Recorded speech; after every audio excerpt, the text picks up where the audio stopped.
Alright, what's going on, guys? Trev back again, here to bring you another video. This one's going to be doing a Game of Thrones sort of Q&A for today. First, we're going to start with giving our thoughts on the list of episode runtimes, with the final episode, the finale for Game of Thrones Season 7, being our longest running episode yet.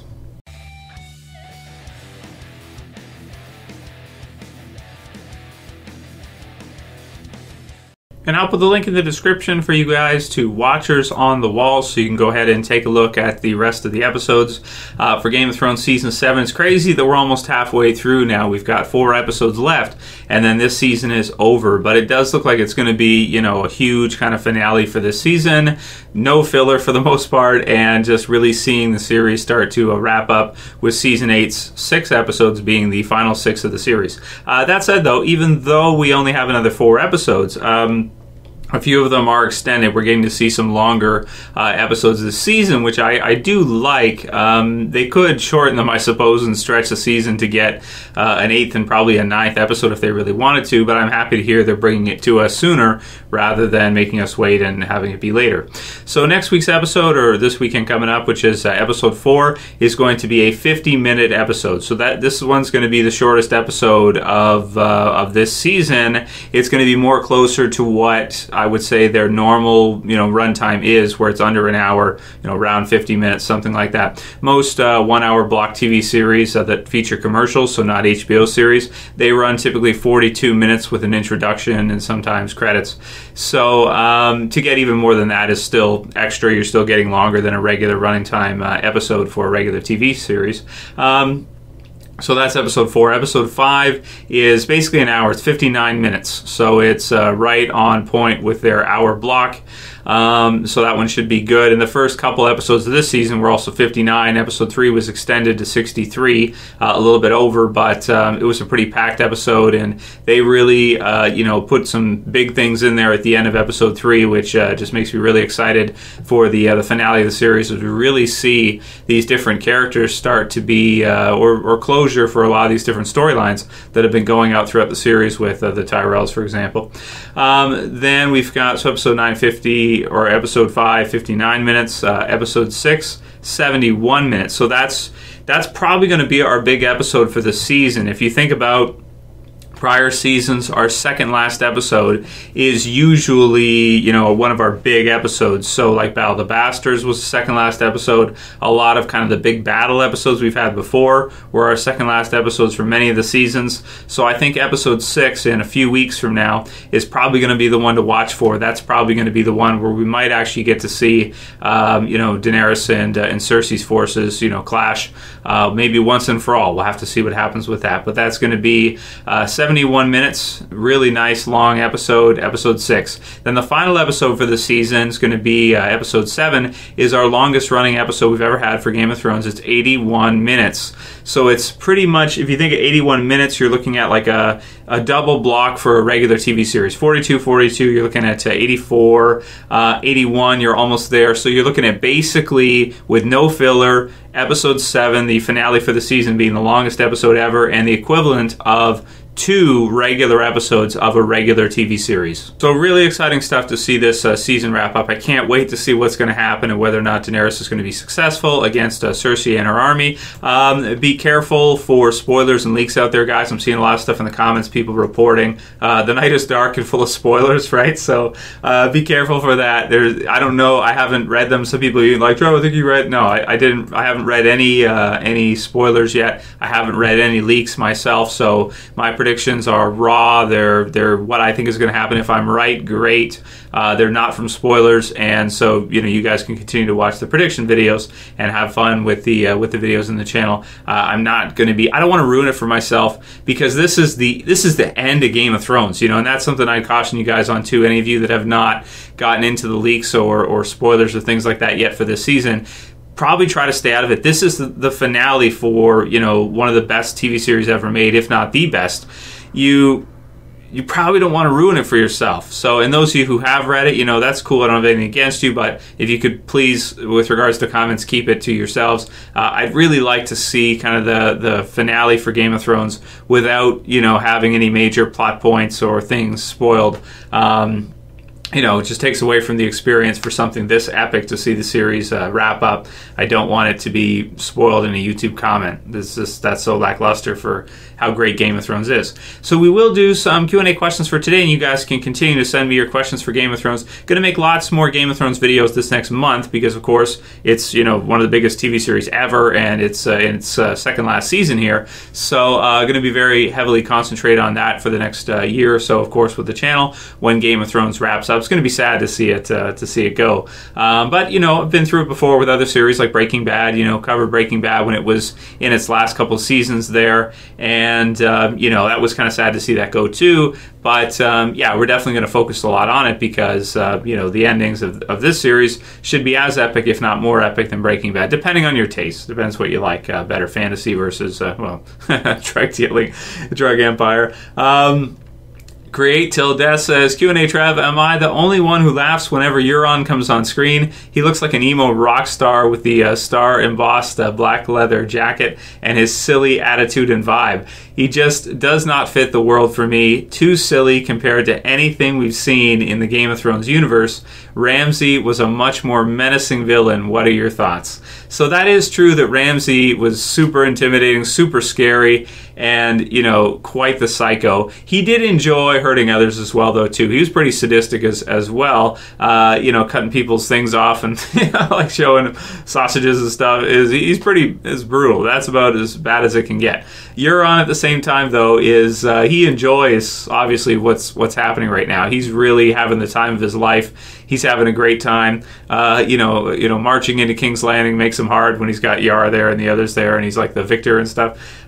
So he loves this stuff. He lives for this stuff. So it's pretty fun to see a character like that because I can't think of anybody that we've seen in Game of Thrones yet like Euron. He is pretty unique. He's got the sea captain, you know, being the best, having the best fleet, which is a huge advantage right now for Cersei and the others.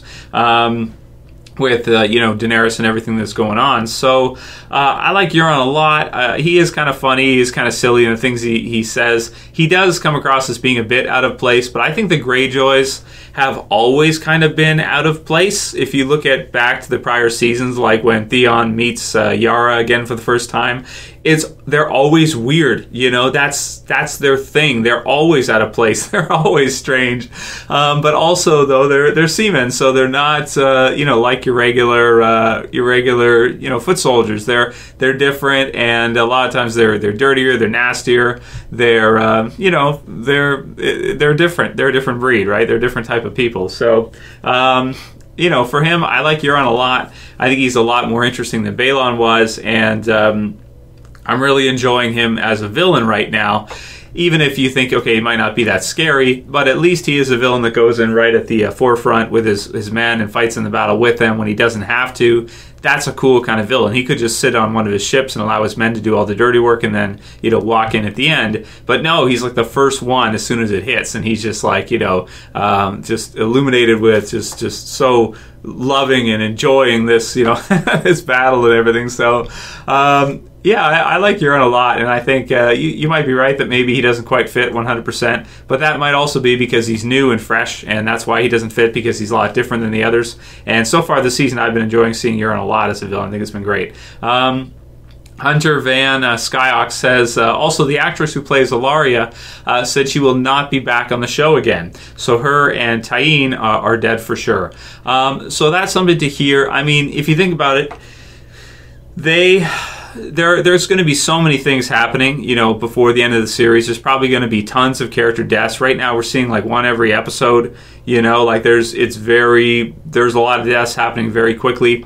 So with the show, because they're tying things up, they're wrapping things up, and you know, we've only got a little while left to go. So we're probably going to see a lot more like that. And I guess for her also, with as epic as the series end is going to be, you know, if that's her final scene in the series, so be it. I mean, for me, I always viewed Oberyn as the star with regards to them, and what happens with her is kind of like vengeance afterwards for Oberyn. But I always felt like Oberyn was the star for the Dornish, and that all the others around him, Sand Snakes and everybody, they're pretty cool. But you know, we got all this other stuff going on right now with Game of Thrones that if that's the last, you know, thing in the series for them, then, you know, that's fine. So be it. I'm not upset about that if that is the case and is true. I would think that if she is rescued or something, or if Daenerys wins, that she might free her and you might get a scene like that. But we have to see how this is going to end up because, you know, expect the unexpected with Game of Thrones. Jon Snow Rules says, Trev, after Game of Thrones ends in 2018, after Season 8, will you still do Game of Thrones videos for the spin-offs or for the books? However many spin-offs there ends up being, just wondering if you'll still do Game of Thrones universe videos. I am super upset it's ending, but it is what it is. And he also has Jon Snow as his YouTube avatar, so or you know, pictures. So yeah, so obviously he likes Game of Thrones a lot. Game of Thrones has been my favorite series of all time, beating Lost, The Walking Dead, and Breaking Bad for me at least. I also liked that The Walking Dead shout out in Game of Thrones season 3. It was clever by none other than Tyrion. Yeah, I like that as well too. That was a cool Walking Dead mention. It was pretty sweet about the White Walkers. So.